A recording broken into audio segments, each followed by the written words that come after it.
Well, Peggy Heiberger says she was married to Lowe for 7 years and stuck with him even after he found out he was infected with the virus. She chose to speak to News4 Jax today as a pretrial motion to force J.P. Lowe into giving a blood sample was granted by a judge. She separated from him in 2002 after she says she found out he was having affairs with other women.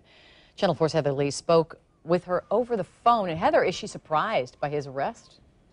Not at all. She says she's been waiting for this to happen since they separated years ago, which is one reason why she reaches out to so many of these women, because she believed he wasn't telling them about his status and says they deserve to know.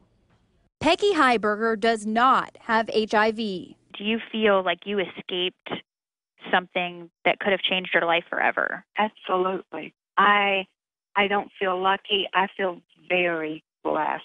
But it doesn't stop her from getting tested yearly. I keep feeling like maybe one day it's going to rear its ugly head. Maybe it's hiding and in dormant or whatever, and it's going to raise up one day and I'm going to be positive. I'm terrified of that. Heiberger's story starts back in 1997 when she married this man, J.P. Lowe. She says before they got married, Lowe found out he had HIV. Since I had already been exposed, I would never be with anybody else, so I might as well marry him, because he portrayed to me that it was a shock. It was his first thing he ever heard about it. She says after years of infidelity, they separated. She says he began sleeping with other women, and she feared they didn't know about his HIV status. I found Jay. Every time he'd go somewhere, I would find him, and I would follow, and I would try to reach out to these women, not because I am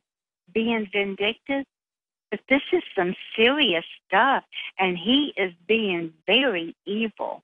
In 2003, a woman in Lake County told police Lowe never told her he had HIV. She says she found out after Heiberger provided her with medical records. Lowe was arrested and pled no contest. He was given probation and adjudication was withheld. Fast forward to this year. 3 women so far tell police they had unprotected sex with Lowe without knowing he had HIV. The first victim says Heiberger contacted her. The second victim found out about his status through the first victim. And a third victim claims she came forward after seeing news coverage of his arrest. Heiberger says she fears there may be other victims out there. They're embarrassed. When it comes to my life, I'm not embarrassed at all. Now, I reached out to the public defender's office to see if the attorney representing Lowe wanted to comment on the case. They declined. Lowe is expected to be in court again August 11th for another pretrial hearing.